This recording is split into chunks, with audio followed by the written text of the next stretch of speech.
कारक, कारक की परिभाषा सुनिए आप। क्रिया से सीधे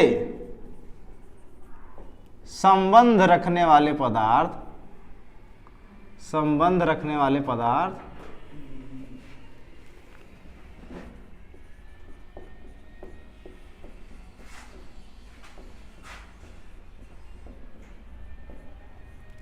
कारक कहलाते हैं।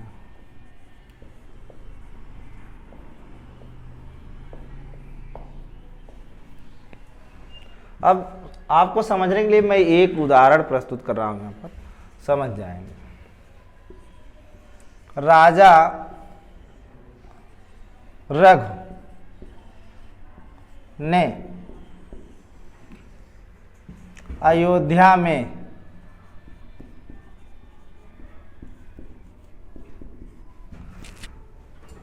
अपने हाथ से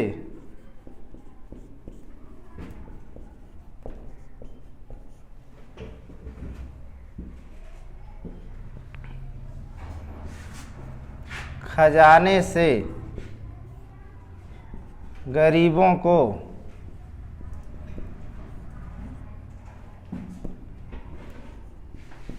धन दान दिए।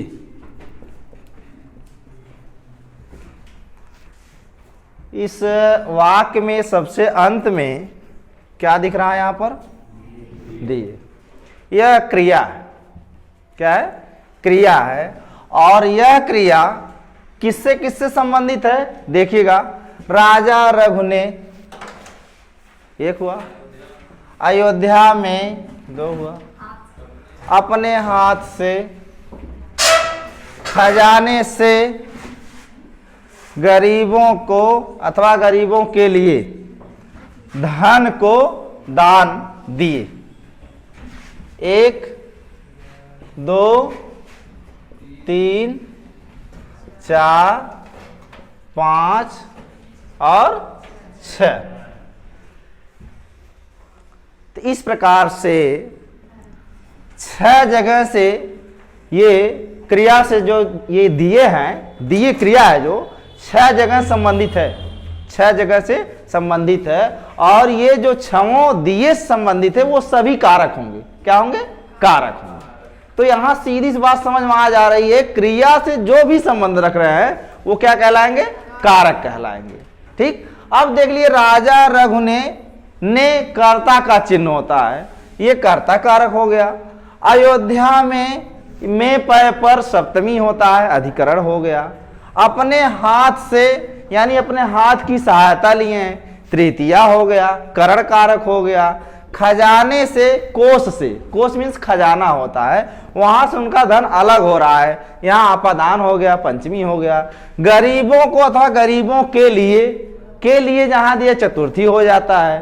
धन को किसको दिए? धन को, तो ये कर्म हो गया। और आपका दान दिए क्रिया हो गया पूरा। तो इस प्रकार से दिए क्रिया से जितने भी लोग संबंध रख रहे हैं, जितने भी शब्द संबंध रख रहे हैं, सब कारक की श्रेणी में आ गए। ठीक है। अब हम चलते हैं, एक एक स्टेप आपको बताएंगे कर्ता कारक कौन सा है। उसके बाद समझ में आया कि नहीं आप लोगों को? कितना है? आगे चले। कर्ता कारक,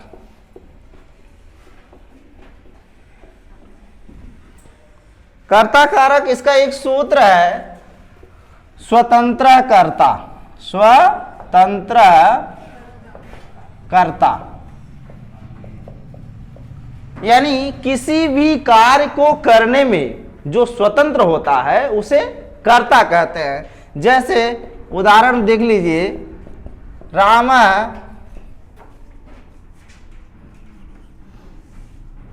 गच्छति, राम गच्छति, इसका अर्थ होगा राम जाता है। और ये कौन सी क्रिया कर रहा है? जाने की क्रिया कर रहा है राम। और राम क्या है? स्वतंत्र है। किस क्रिया को करने में? जाने की क्रिया करने में स्वतंत्र है। इसलिए राम में क्या हुआ? कर्ता कारक हुआ। और कर्ता कारक में प्रथमा विभक्ति का प्रयोग होता है। प्रथमा विभक्ति का प्रयोग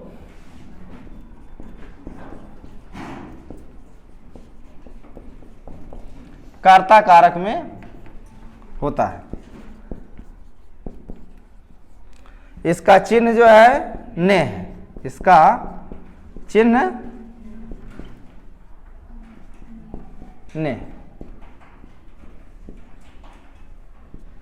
ठीक, अब जैसे राम गच्छति, ठीक है, अब यही ने इसमें छिपा हुआ है, क्या है, छिपा हुआ है। जो विसर्ग लगा दिए तो ये रूप बन गया, जैसे कर्ता ने कर्म को करण से या द्वारा संप्रदान के लिए अपादान से अलग अर्थ में संबंध का के की रारे री नाने इत्यादि जो है अधिकरण में पेपर। तो आप समझ गए ना, कर्ता कारक समझ गए आप लोग। कर्ता कारक का प्रयोग जो है प्रथमा, कर्ता कारक में प्रथमा विभक्ति का प्रयोग होता है और स्वतंत्र कर्ता, किसी भी क्रिया को करने में कर्ता जो है स्वतंत्र होता है। ठीक है, आगे चले हम लोग। इसमें और एक दो सूत्र हैं, अगर पढ़ना चाहें तो बताएं, नहीं तो आपके जो मुताबिक हो थोड़ा बहुत बताएं। आगे द्वितीय चलें, क्या हो तो मैं दिखा दे रहा हूं। ठीक है,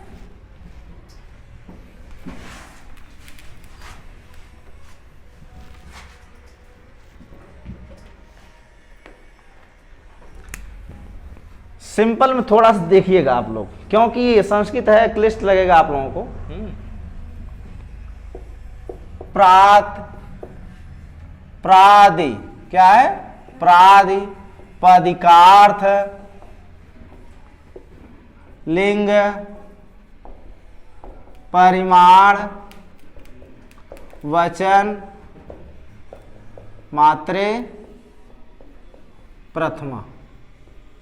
यानी प्रथमा का प्रयोग और कहाँ होता है, कर्ता कारक में प्रथमा का प्रयोग होता ही है, उसके साथ साथ प्रातिपदिक का अर्थ बताने में।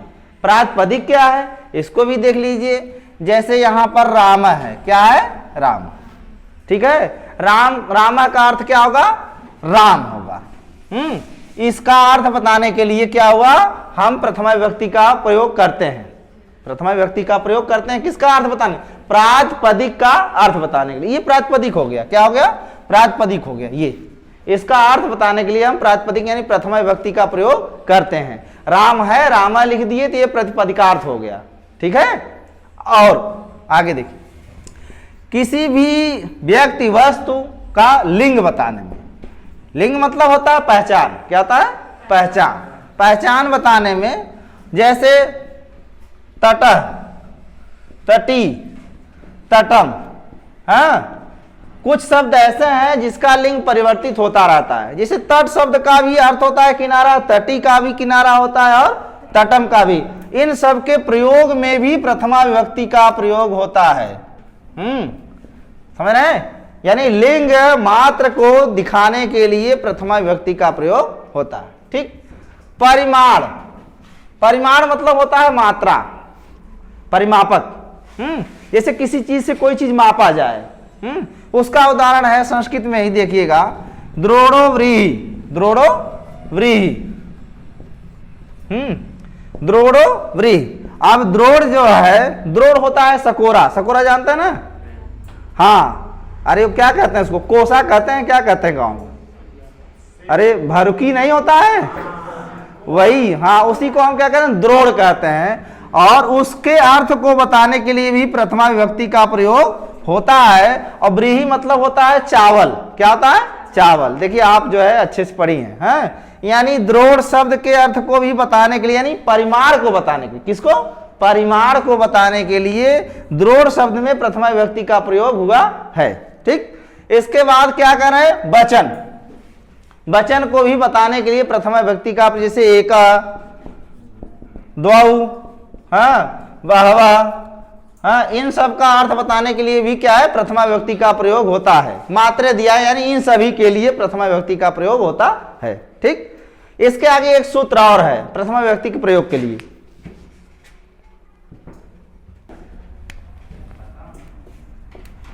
हाँ, नहीं, कर्ता में एक सूत्र और है, भूल ही गए, संबोधने च, क्या है, संबोधने च। क्यों कह दिया कि जो सूत्र दो बताया गया है, प्रातिपदिकार्थ लिंग परिमाण वचन मात्रे प्रथमा, उसके पहले क्या बताया गया है, स्वतंत्र कर्ता। च कहने का तात्पर्य और क्या है, संबोधने च, संबोधन में भी क्या होता है, प्रथमा विभक्ति का प्रयोग होता है। संबोधन में भी प्रथमा विभक्ति का प्रयोग होता है।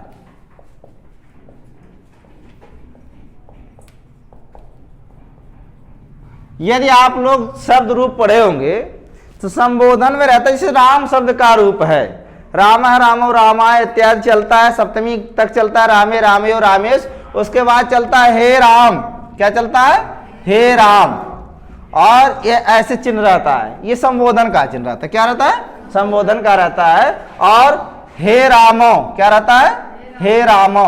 फिर क्या रहता है, हे रामा। पूरा प्रथमा की तरह है कि नहीं, इस रूप इसमें पूरा है, केवल यहां पर संबोधन लगा देते हैं चिन्ह जो है, ठीक है ना।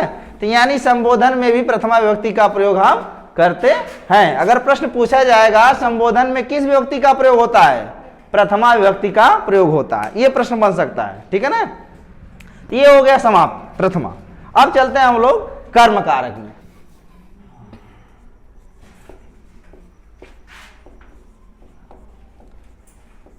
अब हम इसमें जानना चाहेंगे कर्म क्या है, कर्म क्या है। तो एक सूत्र है, सूत्र को भी लिख दे रहे हैं और बता भी दे रहे हैं आपको। कर्तु ईप्सित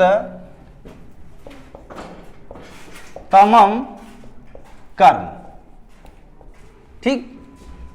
कर रहे हैं कर्ता के द्वारा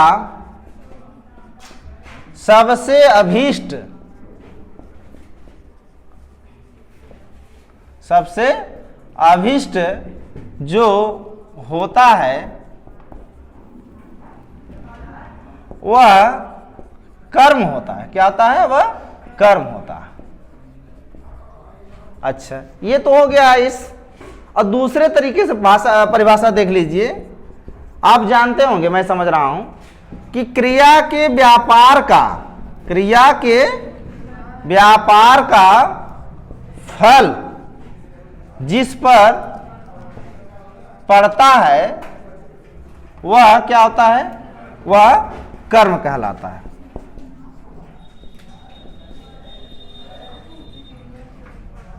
क्रिया के व्यापार का फल जिस पर पड़ता है वह कर्म कहलाता है। अब यहां उदाहरण एक देखते हैं, तब समझ में आ जाएगा।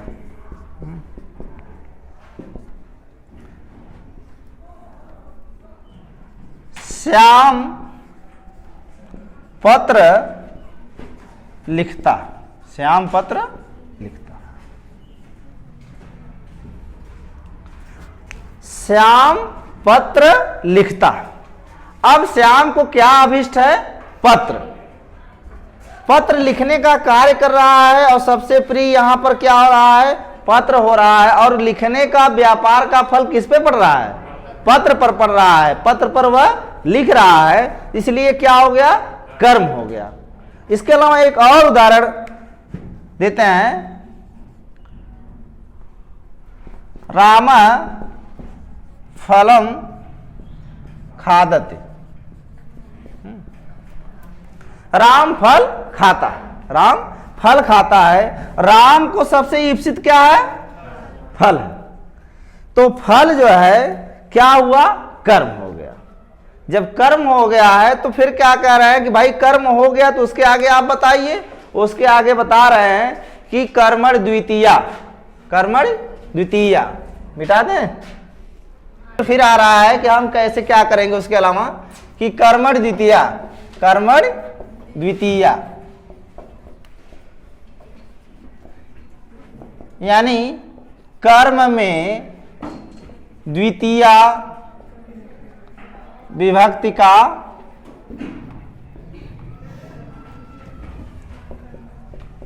प्रयोग हो। कर्म में द्वितीय विभक्ति का प्रयोग हो। इसका चिन्ह आप लोग जान रहे हैं। कर्म का चिन्ह क्या होता है, को होता है। इसमें द्वितीय विभक्ति का प्रयोग होता है। इसको कर्म कारक कहते ही हैं। हाँ, बहुत प्रश्न पूछेगा तो आपसे ऐसे पूछेगा कि कर्म कारक में, कर्म कारक में किस विभक्ति का प्रयोग होता है? कर्म कारक में किस विभक्ति का?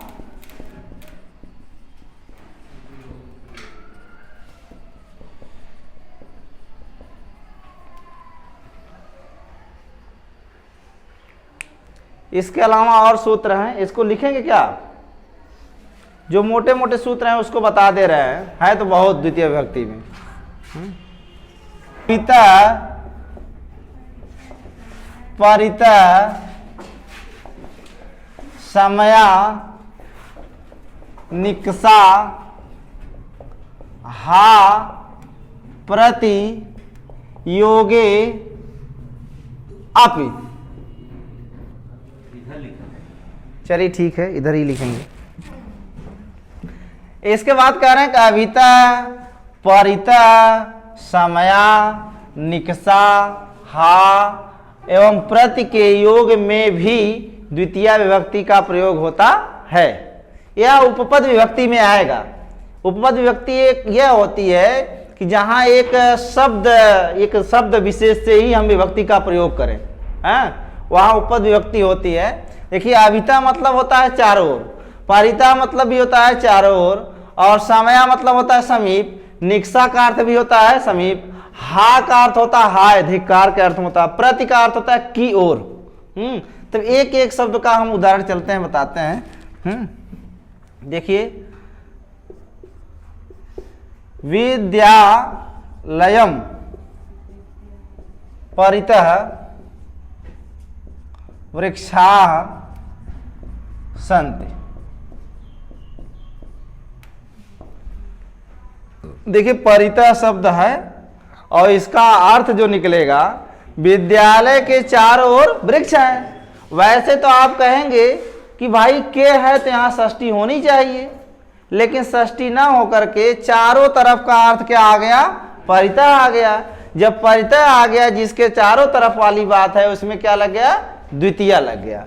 तो हो गया आपका क्या? विद्यालयम परितः वृक्षाः सन्ति, विद्यालय के चारों तरफ वृक्ष। ठीक।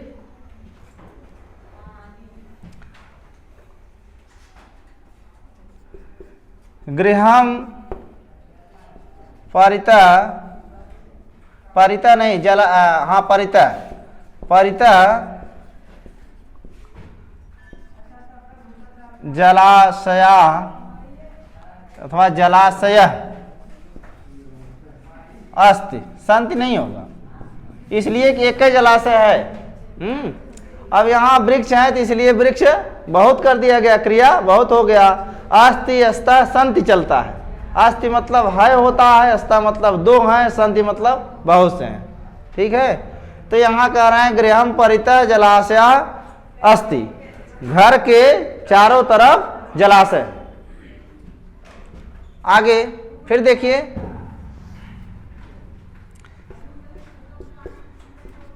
विद्यालयम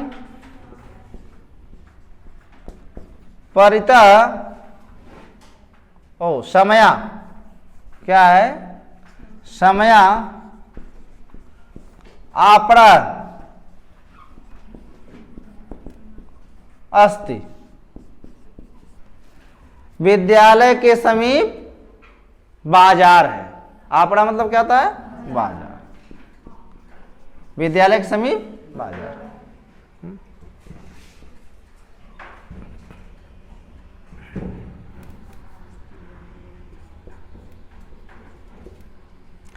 गृहम निकषा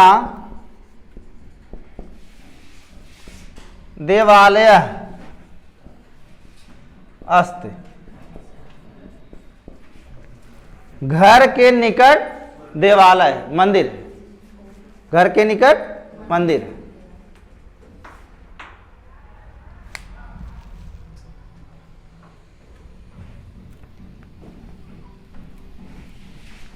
अब देखिए, हा का उदाहरण रह गया।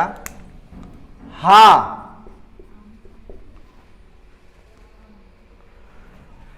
कृष्ण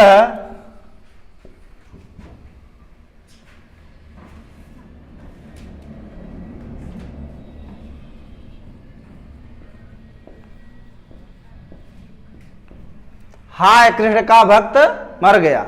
हा कृष्णम भक्त मृतः, हाय कृष्ण का भक्त मर गया।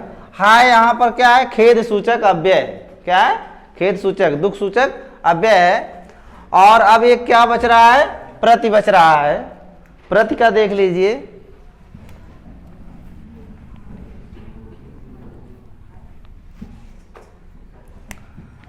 स नगरम प्रति गच्छति, वह नगर की तरफ जाता है, वह नगर की तरफ जाता है। वैसे हम कहेंगे करीब भाई वह नगर की तरफ जाता है तो यहाँ षष्ठी होना चाहिए, स नगरस्य गच्छति, इस तरह से होना चाहिए, लेकिन नहीं, प्रति आ गया है ना। प्रति के योग में नगर में क्या हो जाएगा, द्वितीय व्यक्ति का प्रयोग हो जाएगा। और आपका यह सूत्र अभिता परिता समया निक्षा हा प्रतियोगी अब समाप्त हो गया। आप करिए इसको।